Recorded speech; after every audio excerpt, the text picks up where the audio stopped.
E hoje é dia de conferir as estreias da semana nas telonas no nosso quadro Cine DF.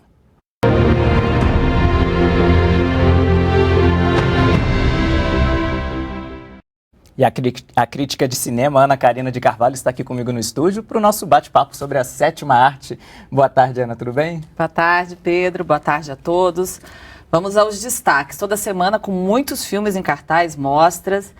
E eu vou começar com o filme Chocolate, que inclusive abriu o Festival Varilux de Cinema, que teve há um mês atrás em Brasília, mas teve somente uma sessão.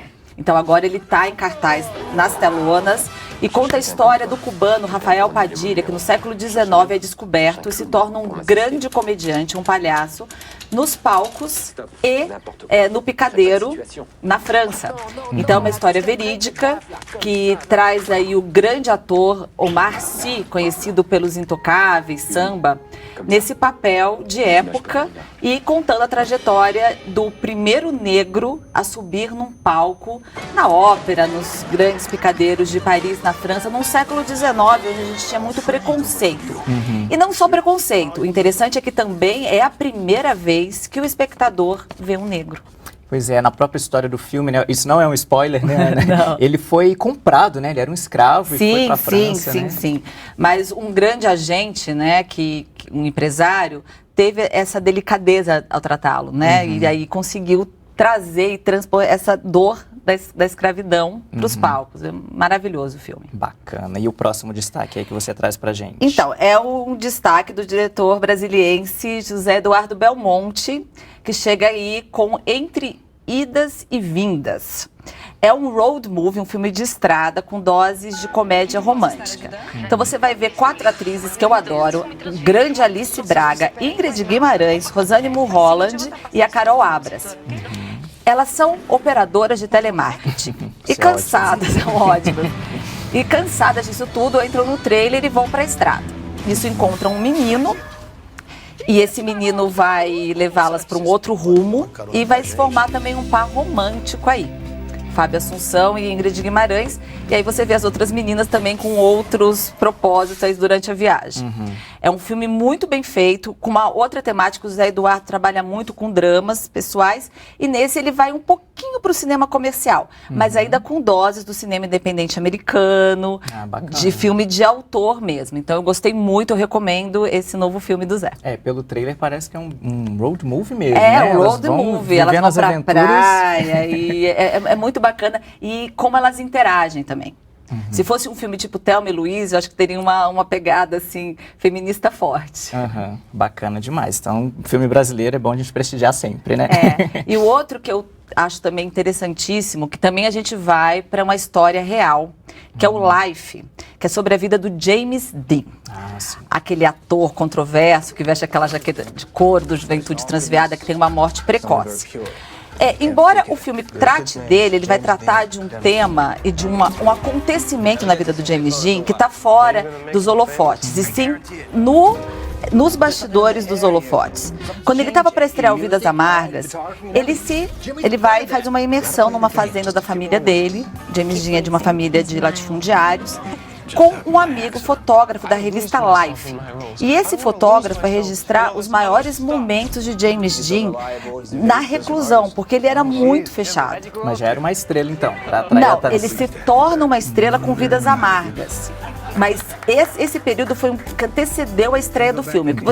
Ele filmou, só que não tinha estreado nos cinemas. Então, o que ajudou? Esse material fotográfico ajudou no lançamento do filme. Então você tem as fotos mais bonitas, as fotos em PB, em preto e branco, num ambiente sombrio, são essas fotos desse fotógrafo que é interpretado pelo Robert Pattinson do Crepúsculo. Pois é, para as fãs adolescentes aí vão se lembrar muito desse ator, né, da saga Crepúsculo. Da saga. Então a gente vai conhecer uma história do James Dean e numa outra época, né, e num outro estágio da vida dele. Mas o que você achou da escolha do ator para fazer o James Dean? Que responsabilidade, hein? Não, enorme, mas ele traz muito do James Dean. Ele fez uma imersão grande na obra e trouxe todo esse ar selvagem, tímido, controverso, que mudou a história do cinema. Ele e o Marlon Brando foram, tanto dirigidos pelo Elia Kazan, foram divisores de água na atuação e trazer o homem também, não mais como galã, mas um símbolo.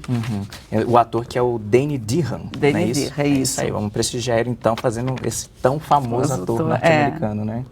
E tem um outro filme também, a Ana Mulaert está aí com Mãe Só Há Uma, que conta a história do menino Pedrinho. Lembra que abalou o Brasil, que foi roubado? O filme foi feito logo após O Que Horas Ela Volta.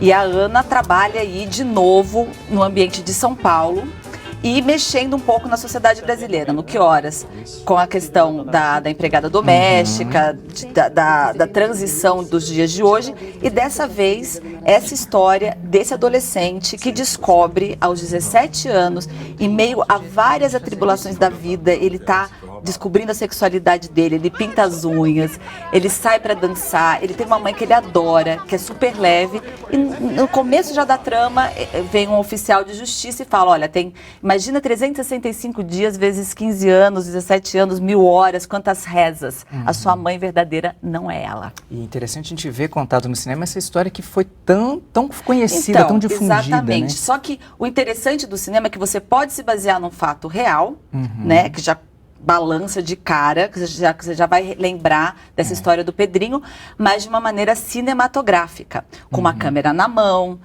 numa outra São Paulo, e você mergulha, adentra mesmo no universo do Pierre, que vai ter que ter uma outra família, que vai ter que se adaptar numa outra classe social, ele vai fazer um upgrade, ele vai dar uma subida e conviver, ele vai largar a irmãzinha, a mãe agora que ele sente que a mãe está presa.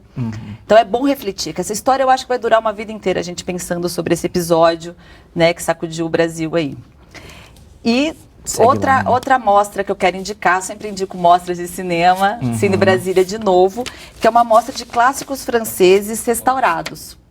E ele você vai poder assistir clássicos do cinema francês, como filmes do Jean-Luc Godard, do Cachê do Cinema da Nouvelle Vague. E tem um que vai passar amanhã às 19 horas, que chama O Batedor de Carteiras, esse que a gente está vendo o trailer, do Roberto Bresson. Esse filme de 59 foi um divisor de águas e mudou toda uma estética do cinema. O Bresson, ele traz para a telona aí uma adaptação do livro Crime e Castigo, do Dostoiévski, e também trabalha a questão da atuação sem muita dramatização. Tá certo, Ana, fica a dica aí. Então, nosso tempo já acabou, infelizmente. Até semana que vem. Bom fim de semana para você. Tchau.